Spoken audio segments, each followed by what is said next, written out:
I want to welcome you to this little moment we're going to have. And I'm chatting with Lou May, who is pretty knowledgeable about history of what it's like to be a person of color in our town in 17th century Marblehead and beyond. So we thought we'd have a little conversation, Lou. And I think the one that pops up the most that people understand, or at least have heard a little bit about, is, so-called Black Joe. And I think that's a story that, although we know a little about it, I don't think we know a lot about it. So I was hopeful you could tell us a little more about that. Sure. Let's start first with a point that does often get misinterpreted, and that is this man's Revolutionary War service.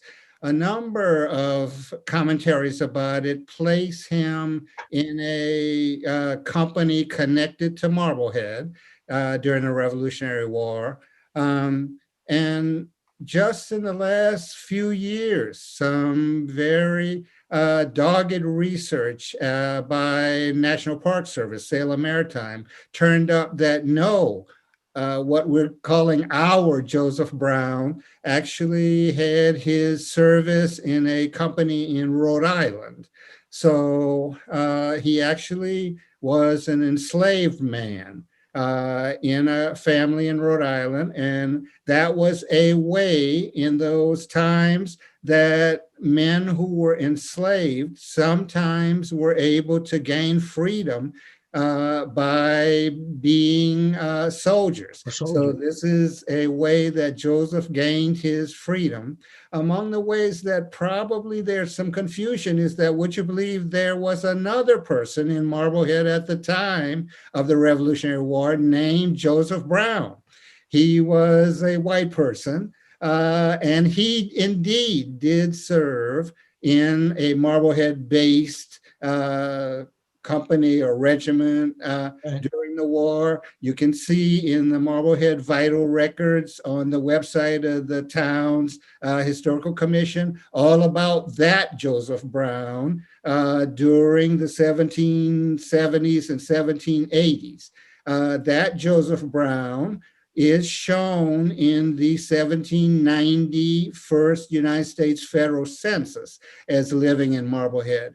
Our Joseph Brown is not shown at all in the separate column that was in that 1790 census, where anybody who was quote unquote a Negro was shown in a separate column. And our Joseph Brown wasn't.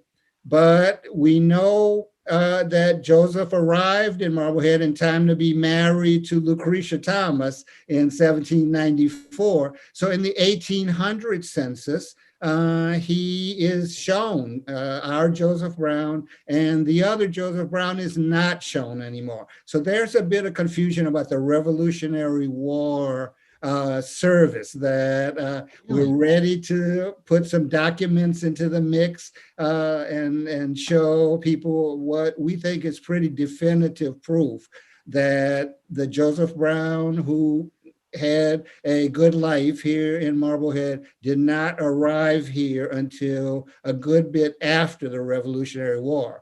And do we know why he came here? Do we have an understanding of what brought him from Rhode Island to Marblehead? We don't. That is something that people will hopefully be spurred to look into some more. Yeah. This information I'm giving you comes from a very reliable source, his pension application in 1832. He was still alive. The United States Congress passed a law that allowed for pensions for Revolutionary War veterans, and he applied and had to give all this very excruciating detail about his background, what was going on in Rhode Island during the war, what general he was under, and the general's name was Sullivan, by the way, and that was a period of quite a bit of activity in Rhode Island. So it's all fascinating stuff. So we have the original handwritten, not the original, a copy of the handwritten from the National Archives pension application from 1832. So a wonderful document for people to review. And who stood up as his witnesses for that application? Again, this is just fascinating to know. Very prominent people in the town. Reverend Samuel Dana of Old North Church, probably the most prominent minister in town, and attorney Nathan Bowen. And that man was a very prominent lawyer in town in the, again, Marblehead Historical Commission website archives. You can see all sorts of documents and information from this lawyer, Nathan Bowen. So those people obviously thought highly of Joseph Brown and helped him get his veterans pension. So, and how do we know? So this is the Joseph Brown who we would all know, who had the tavern. yes. And do we know how he came to own the tavern, or is that something else that we No, know? for sure. It's so unusual that people of color would have had the means to buy land and become entrepreneurs and business people. But somehow Lucretia and Joseph absolutely did this. And the deed for that purchase of the property in Gingerbread, what is now Gingerbread Hill, is actually in the Marblehead Museum archives. So encourage that that is something that is known. And so we don't know a lot more, but for sure there is that deed that shows the purchase. So this is a person who we all have heard a lot about just on the surface, but you offered us just a little bit more information about the man.